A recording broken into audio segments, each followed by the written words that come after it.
I'm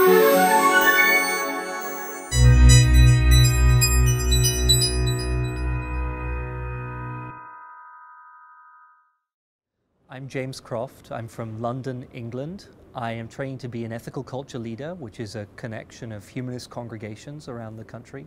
And I'll be moving to St. Louis very soon to work with a humanist congregation there. And I'm a humanist and I'm openly secular. I was raised in a very happy humanist household. We used to watch Star Trek and discuss the ethical questions which those episodes raised.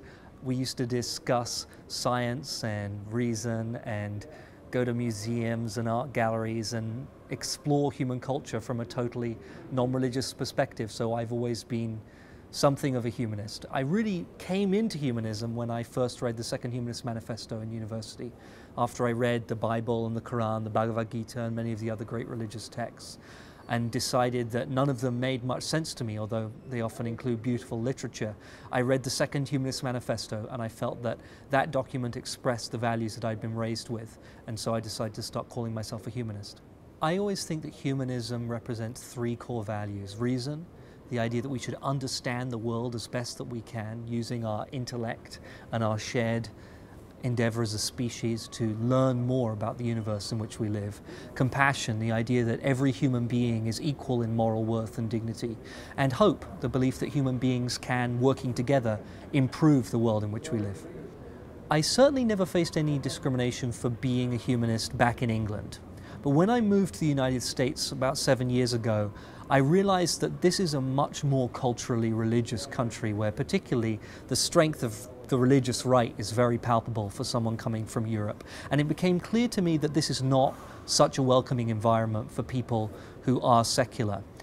I remember speaking to people in a lot of my travels around the country to talk at conferences and humanist communities who fear losing their jobs or being kicked out of their house if they reveal they don't believe in God. And for me, as someone from England, I find that almost impossible to believe. But I've learned from a lot of the work that I've done as a humanist activist that these sorts of stories are frighteningly common. And so while I haven't myself experienced much serious discrimination for being a secular person, I know that such discrimination happens and it's completely unacceptable.